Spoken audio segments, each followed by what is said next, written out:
Good evening, everyone. I'm David Ellwood, and I am Dean here of the Kennedy School, and I don't need to tell you you're in for quite a treat. We are here to hear and to honor Aung San Suu Kyi, who is indeed one of the great, remarkable figures of our time. And also, my job is to simply introduce Drew Faust and to tell you a little bit about this lecture. So I want to first offer a few thanks to people that made this possible. Director Tom Bally, faculty member Tony Sach, and the Ash Center for Democratic Governance and Innovation. Also special thanks to the Institute of Politics and the President's Office, all of whom care so deeply. This is a Godkin lecture, and in 1903, Edwin L. Godkin, an American journalist, newspaper editor, and founder of The Nation, created this to provide a notable platform for addressing the essentials of free government and of the citizen. It's hard to imagine a more perfect fit to such a lecture. Previous lecturers have included Nelson Rockefeller, James Q. Wilson, Nan Cohane, Tom Schelling, Daniel Patrick Moynihan, and many others. It is the most prestigious of the school's endowed lecturers, and we are truly honored that Aung San Suu Kyi is here to deliver the 2012 lecture. It is my pleasure to introduce my boss and the president of Harvard University, Drew Faust, who will actually do the introduction. Now, Drew Faust is the 28th president and the Lincoln Professor of History in Harvard's Faculty of Arts and Sciences. She is a woman that is truly someone who cares about the students and indeed also cares about the essentials of free government and the duties of a citizen. Much of her life has been devoted to the study of the history, particularly the Civil War era. Indeed, if you haven't seen the new PBS series based on her book, The Republic of Suffering, you must do it. But she has many, many other initiatives, heavily in the international context, but ways in which we can expand and extend our reach in so many different ways. I suspect you didn't come here to hear an introduction of her, and so I want to turn it over to her to give the introduction for the person we're really all here to enjoy. Thank you, Drew.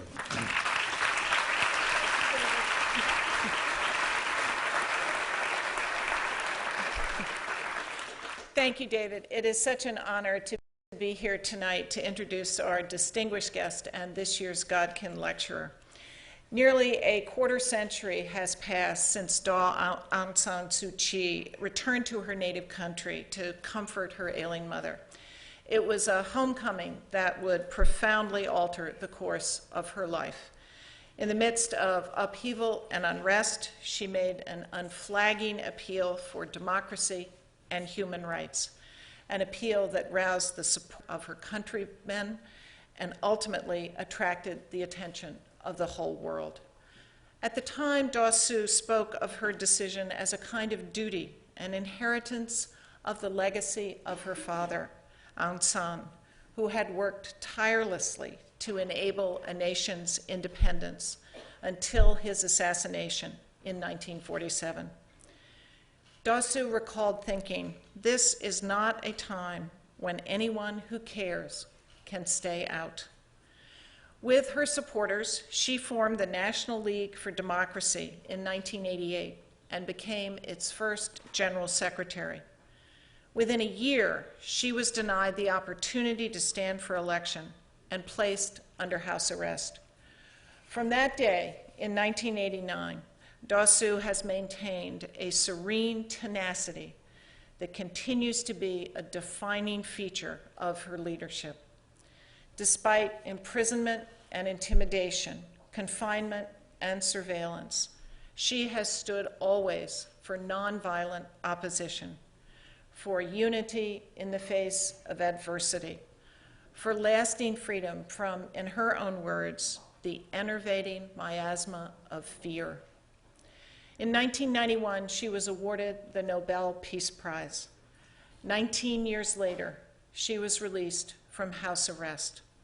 And in June of this year, she traveled to Oslo to deliver her long-awaited Nobel lecture. Speaking of the isolation and oppression of her people, she observed that, and I quote her, "War is not the only arena where peace is done to death. Wherever suffering is ignored, there will be the seeds of conflict. For suffering degrades and embitters and enrages. She called the acknowledgement of her work a recognition of the oneness of humanity, a recognition that she said opened up a door in her heart. It was less than a week later when I had the privilege of encountering Daw Suu at Oxford, where she had come to receive an honorary degree, one actually awarded almost a decade earlier. At the end of the conferral ceremony, she addressed the assembly, offering a moving testament to the purposes of higher education and to its enduring importance throughout her life. As a student at Oxford, Daw Suu gained, as she put it, a respect for the best of human civilization. And she said, a confidence in humankind, gifts that sustained her throughout her captivity. I am honored to welcome her tonight to another institution committed to revealing the potential of people to make meaning and to make sense of the world as they shape its future. I am honored to welcome Daw Suu joining us as a free woman and to thank her for her devotion to the ideals that mean so much to all of us. Please join me in welcoming Aung San Suu Kyi.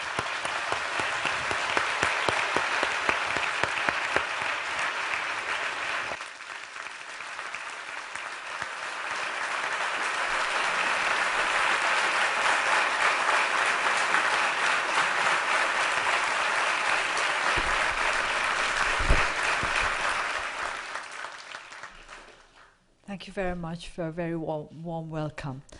I was so touched that I met your president at Oxford, and now I'm meeting her here on her own home ground.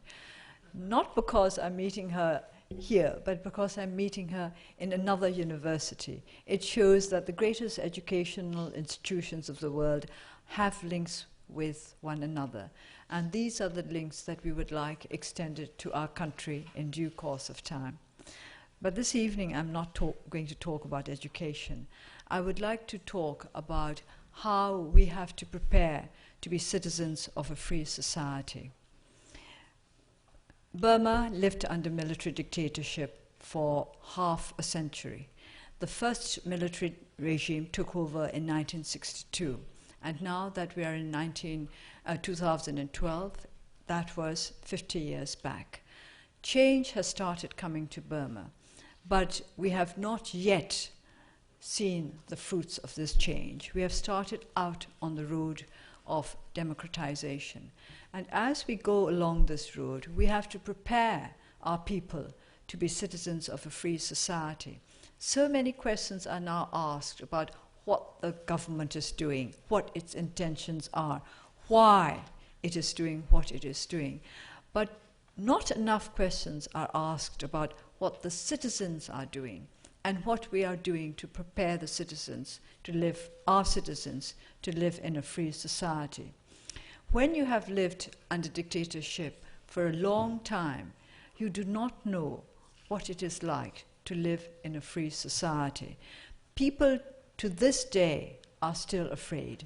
There are still people who will not visit their relatives who have been engaged in political activities. To this day, in spite of the fact that reform is supposed to have started. So, how do we prepare our people to become responsible citizens in a free society? The best way to be a truly responsible citizen in a free society is to act as though you were already a free citizen in a free society. You have to take that brave step. You cannot wait for everything to be done for you. That is the first sign of somebody who lives in a free society, that he or she takes responsibility for his or her own actions, for his or her own choices. And this we have had to teach our people in a very practical way.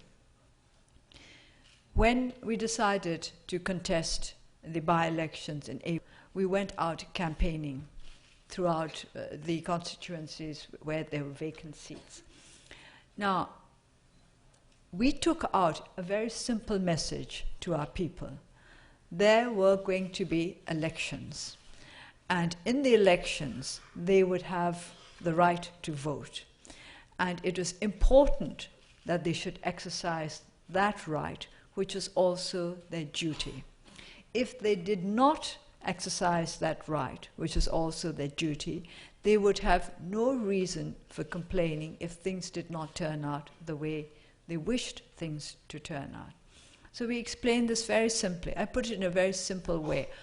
On the day of the elections, you will be the equal of the president himself. He has one vote, you have one vote. So you use it. You use it to choose the candidate that you think will be best for your constituency, for your community. And this is a choice that you must make after giving due thought to why you would prefer to vote for one candidate rather than another. This would seem very simple to people who have lived all their lives in a democracy. You would question, do you have to tell people that? Yes, you have to, because many people in Burma were afraid even to think of going to the polls and voting for the candidate for the party of their choice. Way back in 1990, we had a general election in which my party took part, and we won 82% of the seats. The result, of course, was most of the leaders of my party were imprisoned, and the results of the election were never honored, and we were barely allowed to survive as a political party. We were allowed to survive in the sense that they did not declare us an unlawful organization. They did not deregister our party. In Burma, you have to register to be a political party. You have to register with the Elections Commission. So, because we went through this very difficult time, people became afraid of being seen to be in contact with our party. And since we were the only viable political party in Burma for over 20 years, many of our citizens began to see contact with a political party as dangerous, as inviting trouble. You might even end up in prison. Of course, this is how they saw it, because so many of the members of our party, the active members of our party, did end up in prison. So we had to tell them, you will not be imprisoned for going to the polls and voting for us or any other candidate of your choice. It will be secret voting. But there was so much distrust that there were many who believed that the authorities would know for which party they had voted. And if it was learned that they had not voted for the ruling party, the USDP that won the 2010 elections overwhelmingly, they thought they would be punished for this. So we had to work at this simply to make them understand that secret voting meant nobody would know for whom they had voted. And we had to teach our people how to vote, how to make sure that their votes would be valid, where to mark the votes, and how to do it. And the Elections Commission was very strict. There were some, in some constituencies, if your little tick went outside the box, then your vote was considered invalid. So we explained all this, the basics of a democratic practice. We had to explain this to our people. And we had to explain to them why it was important for each and every one of them to vote. In a very simple way, if you think that your vote is not important and your neighbor thinks the same thing, if all of you think, well, other people will voting, one vote more or less will not make a difference, if enough people think in that way, the voter turnout will be very low, and you may not get the kind of candidate you want. So every person must assume responsibility for his or her decision to vote or not to vote. I will say that our campaign was a tremendous success. The voter turnout was around 70%, I think the highest we'd had in a long time. And there was an eagerness to take part in the electoral process. They understood that their votes were important. And I was extremely touched on the day of the elections when I went around my constituency to find some girls in tears because they had not been allowed to vote. Their name was not on the list. There were many weaknesses of that kind. I don't think all of these problems were deliberately created by the Elections Commission, although some thought otherwise. But I think it was just that they had not been able to get their act together. But those girls who had not been allowed to vote were very upset, and they said to me, "We are going to be outcasts." Of course, I smiled and said, "You're not going to be outcasts." But I was very pleased that they took their duty as citizens so seriously. We had been able to teach them in a very short time. We were only allowed, how many weeks? 6 weeks? 6 weeks to campaign for the by-elections. During these 6 weeks, they had learned the lesson very well that they had to take part in the voting process if they wished to be considered responsible citizens. So after they voted, and we won 43 of the 44 seats contested, we had to go on to the next stage. Now we were in a position to have freer contact with our people. Previously, it was very difficult for the NLD to operate at the village or town level because our activities were so limited by the authorities. Once we had won the elections, our next step was to make the people understand that they had the power to change their own community. We had to do this in very simple, practical ways. Burma is still a country which is largely rural. My constituency is in the Rangoon division, Rangoon, the old capital of Burma. You would expect that because it's in the Rangoon division, it would be an urban constituency, but it is not. It is made up of 2 wards and 127 villages. So it's predominantly a village community. How do we make these village communities who are underprivileged, who are poor, who have never had the opportunity to exercise their rights as free citizens, that they can be free citizens, they can make themselves free citizens? We have to take this step by step. What are the greatest needs of our villagers? Very simple: roads, water, electricity, education, healthcare, all the basics.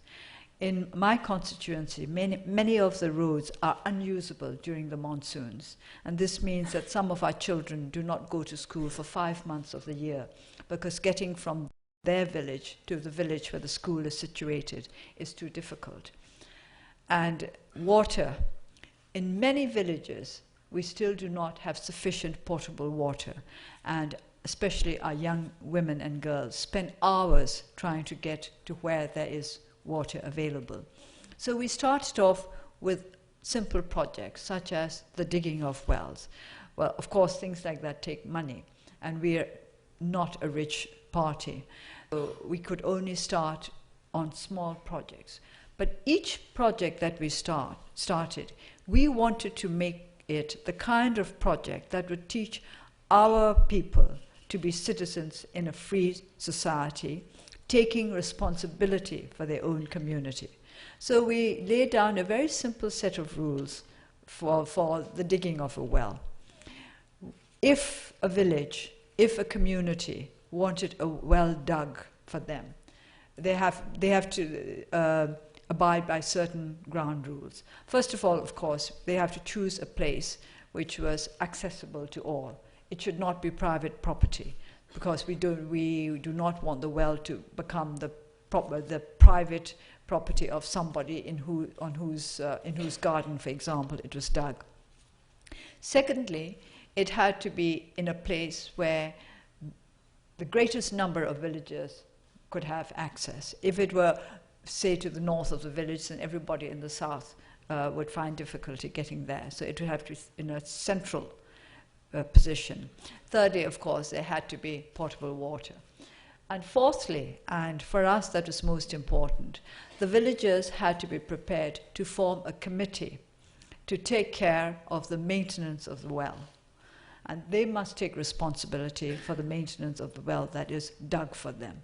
Unless they were prepared to meet all these requirements, we would not dig wells. It's so simple that it would be a surprise to all of you who simply turn on the faucet if you want water. But it makes a difference. It made our villagers realize that they have to be involved in communal life, in the life of the community, that as free citizens, they must take care of their own community. Similarly, with other projects that we start up, we make our people participate in the program, and we make them take responsibility for seeing this program through to the end. So we make them behave as though, in a small way, as though they were a government, or the government of that well. And if they are the government of that well, they have to talk to one another, they have to discuss problems related to the well with one another, and they have to reach consensus on what they would do if, for example, the wall of the well had fallen down. Who is going to be responsible for taking care of it? How are they going to find the money? And how should it be done in the best and quickest way possible? So small responsibilities. This is how we create, or we are trying to create, create a free society by preparing our citizens to be citizens in a free society. It's amazing what a small amount of responsibility can do for the self-confidence of our people who have never been treated as responsible, capable adults. Citizens in an authoritarian state are treated like immature children. They're not treated like adults. They're treated like children. They are told what they have to do, and they are told that they are not mature enough to make the important decisions for themselves. So, to make their own decisions and to take responsibility for the results of those decisions, that is one of the first steps towards becoming a citizen in a free society. You take so much of this for granted. I wonder if you think that it's anything like your day-to-day lives. But yet, in some ways, it is. Every day, everybody wakes up and has to take responsibility for the day that is before them. Are you going to go to class, or are you going to give it a miss and go somewhere else? Are you going to the library, or are you going to stay in your room and read? Simple decisions, but you have the right to make it. You are free in this university to lead your life as you please. This is what very many students fail to recognize, how free they are, how they have been given freedom of choice on a daily basis, how they have been given the chance to shape their lives as they would like it to shape up. And we, in our country, we have just started out on the road towards shaping our country into the kind of nation that we want it to be. And that means that our people have to be the kind of people capable of deciding their own destiny. There are many, many ways in which we can help them in this process. Education is very important. I mention this particularly because this is an educational institution. Health is important. It's not enough to be well educated. You have to be healthy enough to make use of your education, not just for yourself, but for the community in which you live. We have this great advantage that we have come to the democratic scene late. And because we have come to this democratic scene late, we can learn from the mistakes of others. We have great admiration for the democracies of the West, but sometimes I wonder whether individuals in your countries are taking enough responsibility for the community in which they live. Our people, we would like to be responsible as well as free citizens. In fact, if you are not ready to assume your responsibilities, you cannot really be said to be free, because you will not make sure that your choices are your own, and you will not make sure that you have the ability to face the consequences of your choice. Freedom and responsibility are different sides of the same coin. Those who do not accept the responsibility, those who always put the blame of what happens to them on others, are truly not free, because they have abdicated their own sense of responsibility. We want to start out by creating a responsible society where our people can say, we are free to make our own choices in life, and we have the courage to face the consequences of those choices. Democracy is going to be a tough choice. It's not easy to achieve it, it's not easy to sustain it, but I believe that our people have the ability to cope with it. And if you have any ideas, if you have any ways in which you can help us to be a freer, more responsible people, please let me know. Thank you.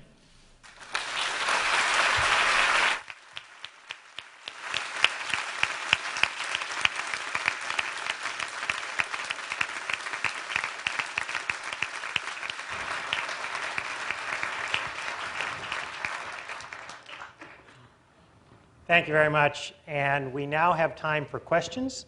There are microphones located in 4 locations. One is right here, one here, one here, and right here. And I would just like to remind all of you what constitutes a good Kennedy School question, a responsible and free Kennedy School question. It is, first, that you identify yourself. Second, that it is short and contains but one thought. And third, that it ends with a question mark. And with that, let me start right here. Thank you. My name is Sita Gofard. I'm a sophomore at the college. And first of all, I just want to thank you for your activism. Thank you for choosing to speak here. It's a great honor for me to hear my personal hero speak at the Kennedy School. I just want to ask you, during the period of time in which you were imprisoned in your home, the greater part of 2 decades, I'm sure it was easy to lose confidence and lose faith in all the action that you were taking. I'd like to ask you, how were you able mentally to stay strong and to continue your very valiant effort? And how, I guess, what advice do you have for us faced in those type of difficult situations for us to continue persevering on a mission like that? You talk about whether or not I ever lost confidence in myself and in my choice. Well, I think you're more likely to lose confidence in yourself if you concentrate too much on yourself. I think you have to focus on others. When I was under house arrest, the most important thing for me was to find out what was happening to my colleagues outside, that is to say, who were separated from me. Many of them were in prison, many of them were not in prison. I worried for those who were in prison as well as for those who were not in prison, because there's always a possibility that they would have to go there too. So if you want to keep up your strength when you're working towards something, I think you have to learn not to think of yourself as the center of the world. You are just one working towards a goal with others. And if you keep that in mind, you don't lose confidence in yourself, because it is required of you to keep strong for the sake of others. We need to adjust your microphone for just a moment here. It's here. Thank you. Sorry. Right up here. Hello, my name is Happy Yang, and I'm here. Hi. Oh, okay. I'm a freshman at college, and So I grew up in China and moved to this U.S. 3 years ago. So I'm wondering what really make you and your people aspire to democracy, and how do your people respond to the involvement of U.S. when you guys try to democratize? Well, if you ask people why they want democracy in Burma, I think some of them will say, well, we don't really know much about democracy, but we do know that we do not like the military regime. And they are, well, this is true. They do not like to feel oppressed. They do not like the sense of unending fear. They feel that they can lead their own lives in peace and in security. Can we ask you to hold that? Thank you. We're just... Is it all right now? Yes. So, of course, when I was campaigning, I also had to teach them what democracy means. We use the same word in Burmese, except that we pronounce it democracy. So, and I have to explain that it means a government by the people, etc. Very simply, and government by the people through the representatives that they elect. That we were campaigning for the elections, so we explained it in this way. But basically, people wanted democracy because they were tired of living under a dictatorship. They were tired of being poor. They were tired of being afraid. That was basically why they wanted democracy. And with regard to how they feel about engagement with the United States, they like it.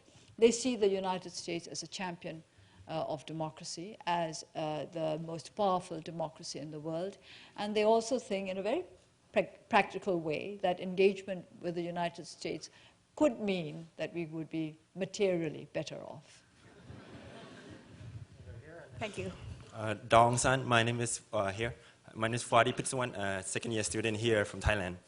Daw Aung, thank you so much for your inspirational speech and also being our inspiration to make a difference in this world. I have two questions for you. One, you have been quite reluctant to speak out against the human rights violations in the Rakhine state against the Rohingya. And could you explain why you have been so reluctant? And has the government and the NLD, your support base, have they been part of this reluctancy for you to speak out? And how would you respond? One question. Oh, okay. I have said that I condemn human rights everywhere.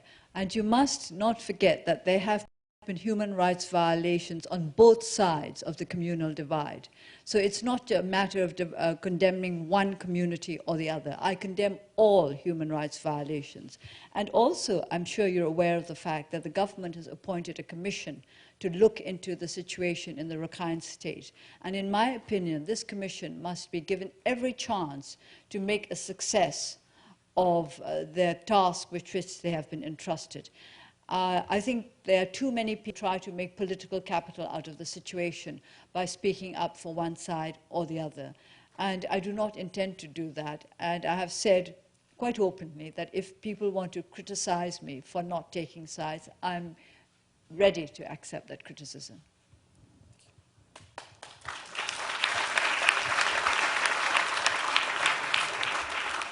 My name is Hannah Riley Bowles. I'm on the faculty here at the Harvard Kennedy School. So for 7 or 8 years now, we have been teaching a case on you called Aung San Suu Kyi, Icon of Hope in Burma.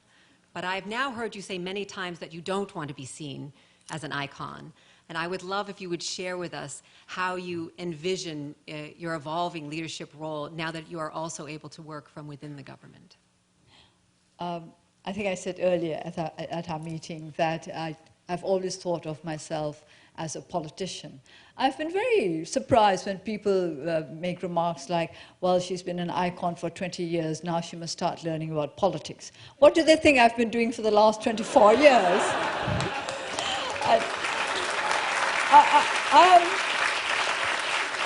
I am simply carrying on with the political work I started in 1988. I was one of the founding members of the National League for Democracy, which is a political party. And that's politics. So, and I don't like to be referred to as an icon, but because from my point of view, the icons do nothing except sit there or be there. And I have to work very hard.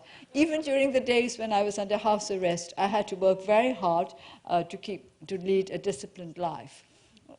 every day meant hard work, and I kept myself going through hard work because I wanted to be prepared for the time when I would be freed.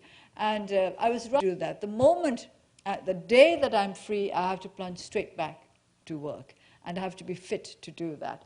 So I would like you to think of me as a worker. I put a lot of emphasis on hard work.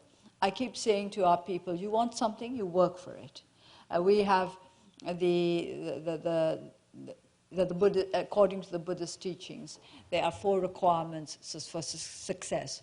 First, there is the desire. And then second, there is the perseverance. Thirdly, the right attitude of mind. And fourthly, wisdom. With these 4, you can succeed in anything you do. So I explain to our people, do you want a democracy? That's desire. You want democracy. All right, you've got to work for it. You've got to persevere. And then thirdly, you've got to have the right attitude of mind. If you're going to be put off because it's too difficult or because you're frightened, then you're not going to get there. And fourthly, you have to acquire the right kind of wisdom. You have to understand how to go about the politics of democracy. So please look upon me as a hard worker.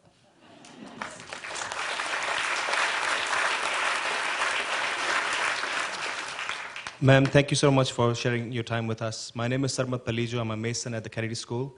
I'm from Pakistan, and in Pakistan we have had many dictatorships and military rule, and we have faced them again and again. And every time we succeed, they come back. They keep coming back.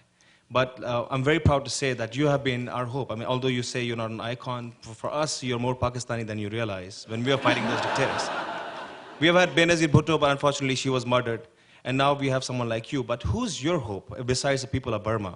For us, I want to know really, who's your hope when you are in that house arrest, when you are facing all the pressure? Who do you think of? I'm afraid I didn't think of just one person. I thought of many people. I thought of my closest colleagues. You have to think of other people, as I said earlier, if you want to keep going. And by the way, you said that I was more Pakistani than I realized. I'd like to say that when I went to Thailand, I found I was more Thai than I realized too. So it has been a wonderful discovery, the sense of oneness. And of course, I was helped by people from everywhere. I had a shortwave radio, so I could keep in contact with what was going on in the world. And whenever I heard of people in distant places speaking out for our cause, I was encouraged. I thought, they know about us, they care about us.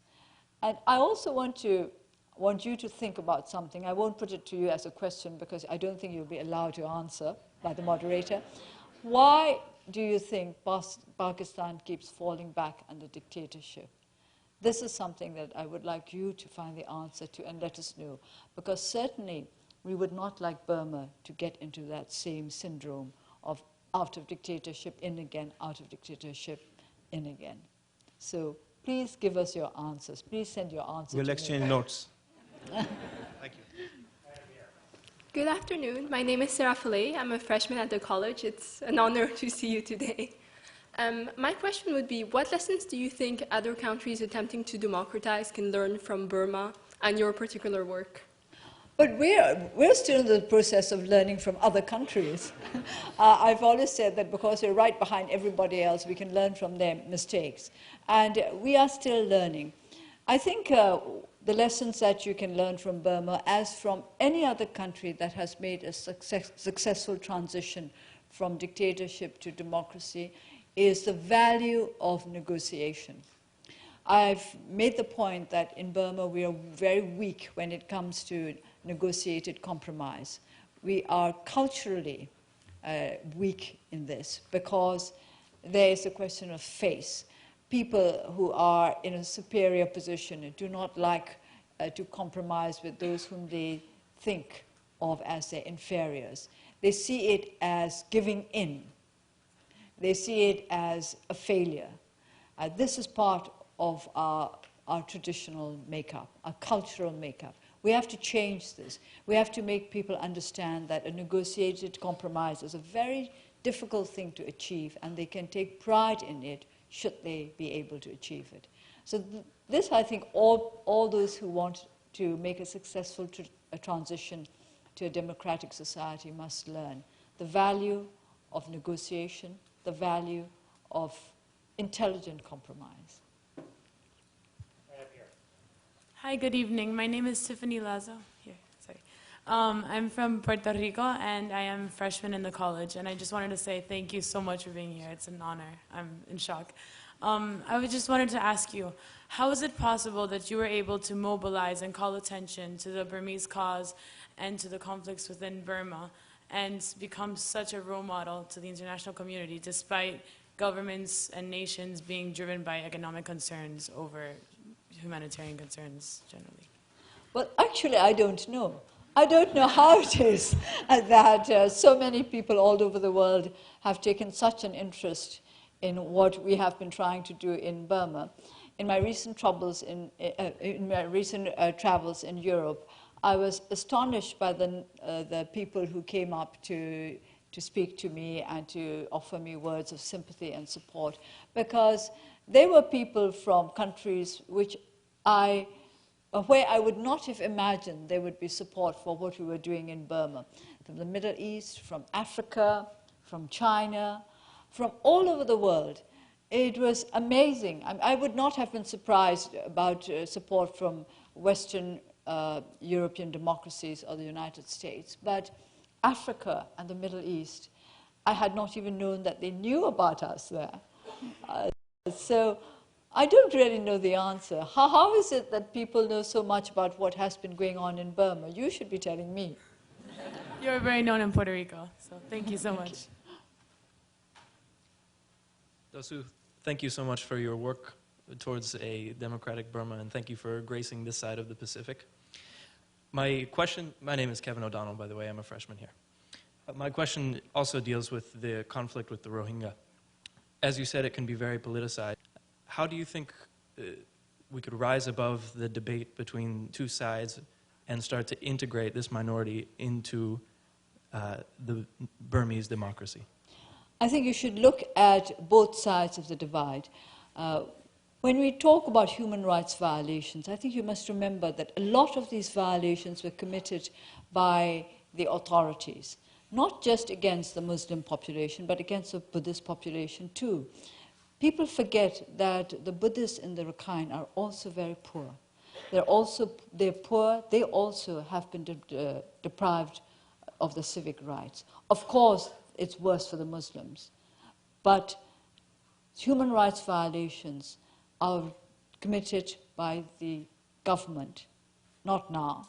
They did in the past, but even now I think there are still human rights violations in the country, but perhaps for the time being not so much in the Rakhine because so much attention is focused on that area. Mm-hmm. So we have to learn to fight against human rights violations together. We have to work towards communal harmony. It's not going to be easy because these problems have existed for generations. You cannot change things overnight. And I believe in a practical approach. Through rule of law, we must give the people enough security to enable emotions to cool down. When people feel unsafe, when they feel endangered, you cannot expect them to calm down. They will be always in a state of preparedness for trouble, and that in itself leads to trouble. So we will have to first take practical measures to bring security and tranquility to the region. And then we will have to work consistently towards building bridges between the two communities. I have not visited that area where the troubles took place, but I have made many friends from that area, both Buddhists and Muslims. When we were going around the country in 2001, we often came across long-distance drivers who were Muslims from that area. And we had received such friendship and support from them and heard so much about their troubles that we have tremendous sympathy. But by expressing too much sympathy for one community, the other might feel that we do not recognize theirs. And we have to give equal recognition to the sufferings of the people on both sides of the divide. So please keep on working towards harmony, towards mutual understanding rather than towards fanning the flames of anger and resentment. Thank you. Good evening. My name is Sushma Raman, and I'm in the mid-career program at the Kennedy School. You spoke extensively about the role of individuals to promote citizenship and participation, and I'm wondering if you can talk a little bit about the role of institutions, given the failure and atrophy of both state and non-state actors over the past few decades. What do you see as the role of civil society and of democratic institutions in engaging citizens and creating a more participatory democracy? If we talk about the grand institutions of democracy, that is to say the basic ones, the executive, the legislature, and the judiciary, I'm very concerned about the lack of a strong independent judiciary in Burma. And that would be necessary if democracy is to take on firm foundations. Without a judiciary that is independent and clean, we are not really going to be able to establish a truly democratic society. But when we talk about the civil society organization, civil society itself, I have to confess that these days I have been rather confused by the very easy use of the expression civil society organizations. I do not quite know what some people mean by these expressions. I think we need to define them more precisely because they are the non-governmental organizations, the NGOs. How do we differentiate an NGO from a CSO? And when we say that we want to work to strengthen civil society, what exactly do we mean? I have talked about individuals, but I have talked about individuals as part of a community. And I would consider the Committee for the Maintenance of a Well a civil society organization in its small way. And these are the small groups on which we can found village democracy. And well, as Hillary Clinton wrote, it takes a village, from a village to a town, and town to a province, province to a nation. So we do want to build up and strengthen civil society. But these days, I'm a little cautious about the use of the word CSO. It's used too loosely and too often. Hi, my name is Alex Jurgen. I'm a joint student between the Kennedy School and the Business School. Thank you very much. I'm honored to be able to see you speak. My question is, what is the situation with property rights in Burma, and how do you see property rights and sort of ownership playing a role in the development of democracy? Well, property rights and other rights are very important. We do not have rule of law in Burma yet. I do not think the majority of the people in Burma understand what rule of law means, even. But I happen to be the chair of the Rule of Law and Tranquility Committee of the legislature. So we have been working very hard at re-establishing rule of law in the country. It's no use having laws unless these laws are properly administered by an independent and clean judiciary. And we are trying to revive such a judiciary. Over the years of military dictatorship, courts have become very corrupt. When political activists were tried in the past, the judges were not allowed to decide whether or not they were guilty. It was the government, the military regime, which decided that. The judges would simply be told what sentence to pass. After years of such judicial proceedings, you cannot expect Burma to be safe under the rule of law. And property rights cannot yet be safeguarded. We've got to change the whole system. Next, right up here. Oh, hello, good evening. My name is Luis Capello. I am a Brazilian student here at the Kennedy School. And Brazil, the country I came from, had a 20-year dictatorship as well. And right now we're having a commission of truth to finally dig some of the things that happened on both sides of that period. So you think a commission of truth is a model expected to happen in Burma? You think it's functional, it is? And what do you think about the idea of the commission of truth?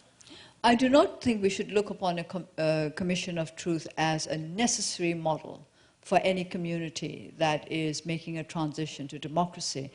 Quite recently, I was discussing this question, this issue with Nobel Women's Initiative, and the Nobel Peace Prize winner from Liberia made this point that tribunals, commissions of truth, and so on are Western ideas imposed on other countries.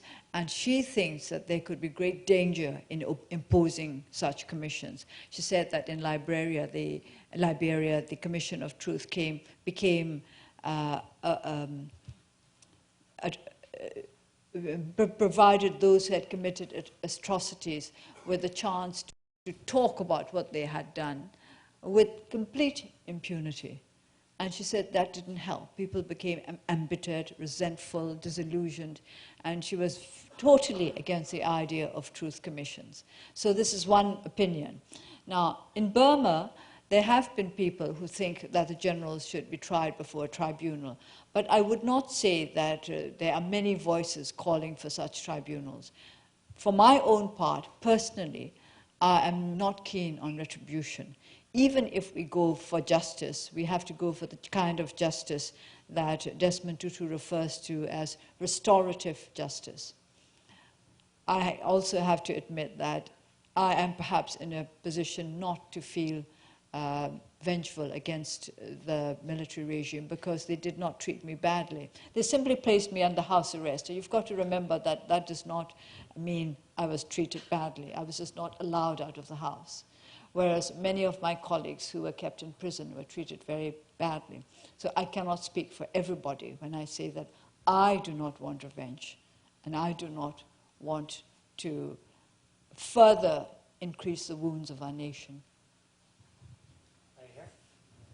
Hi, thank you so much for your remarks here tonight. It's an inspiration to hear you speak. My name is Elsa Kania, and I'm a sophomore at the college, and I'm asking this question on behalf of the JFK Junior Forum Committee at the Institute of Politics. And as you've discussed tonight, Burma is on the road to democracy and with a lot of positive changes underway. But I was hoping you could talk a bit more about what you think are the important foundations to make sure that these changes are institutionalized and sustained, and that Burma remains on this path. Thank you. Well, we've got to work at all the institutions almost at the same time. The executive has to become more democratic in its proceedings, the legislature, and of course the judiciary, we almost have to start from scratch. But education is very important. We have to educate our people to be members of a free society. What I was speaking about earlier was about practical measures that we can undertake right now in our constituencies. But the whole education system has to be geared towards the kind of society we wish to develop. So democracy and democratic values have to be embedded in our education system if we are to make our society a sound democracy. So education is the key in the long run. Great, we're going to only have time for about 2 more questions. မင်္ဂလာပါတော့လေကျမနာမည်နားလှိုင်ပါ I am a postdoctoral associate here at Harvard Medical School. So I was 4 years old when 1988 happened, and I lived in Burma until I was 17. So when I heard you speak about the role of citizens and being ready for democracy, and thinking back about the circumstances that our generation grew up in, I couldn't help but think that there are far too many young people in our generation who think that power is all about money, and violence is the answer to so many problems, and that there are also things like you should not question authority or others. So I'm interested in hearing what you think about how we might be able to reverse that kind of mentality, and whether there's things that the youth that are now abroad can participate in that process. Of course, youth everywhere these days are concerned about money because there is so much that money can buy. And people want so much. There's so much that all around them that they would want, that advertisements are aimed at getting money out of people. So that youth want money is nothing new. It's not just in Burma, it's everywhere else. I have been very, very encouraged by our young. I should have mentioned earlier that at the forefront of our campaign for the elections were young people. They were the ones who responded quickest and best to our appeal to be responsible, to use their right to vote and to exercise their responsibility at the same time. The young people learned so quickly, they became so politicized in such a very short time that I have great hopes for our country. They need to be educated. Too many of our people are so ill-educated that I have been emphasizing the need for non-formal education and for vocational training programs to make them capable of simply holding down the kind of jobs that they need in order to earn a living.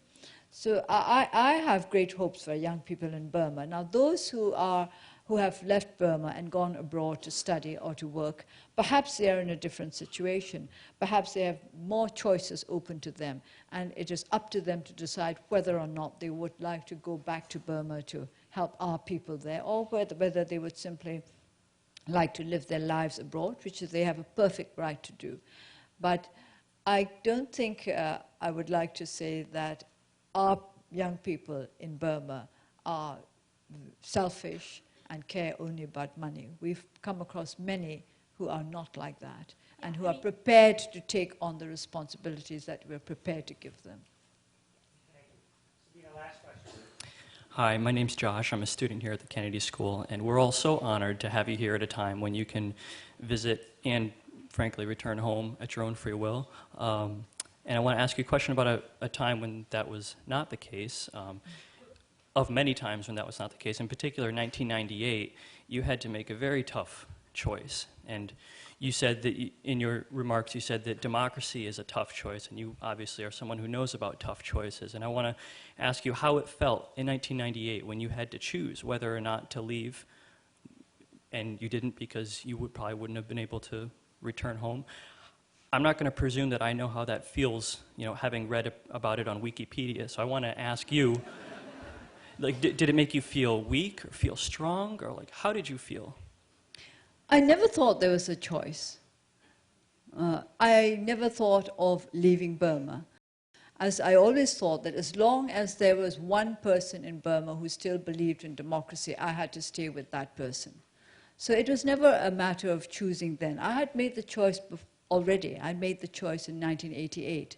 And after that, it was quite clear to me what subsequent choices would be. And I was, of course, greatly helped by the fact that my husband was very understanding. Thank you very much. So I want to thank you very much for your extraordinary...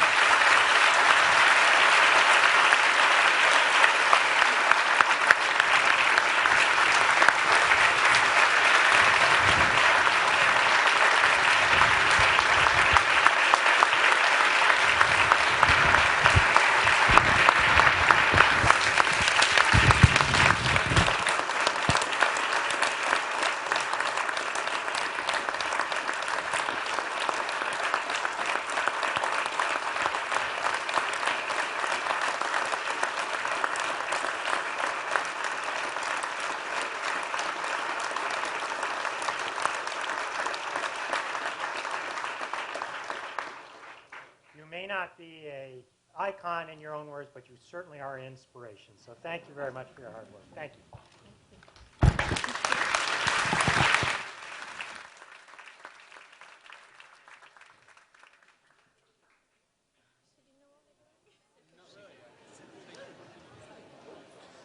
We thank you for joining us for tonight's forum and hope that you enjoyed it. At this time, we ask that you gather your personal belongings and please exit through the Park side exit of the auditorium to my right. That's the Park Street exit. Even if you have a ticket for the forum event beginning at 8 o'clock with the President of Argentina, we still ask that you exit and re-enter. Thank you.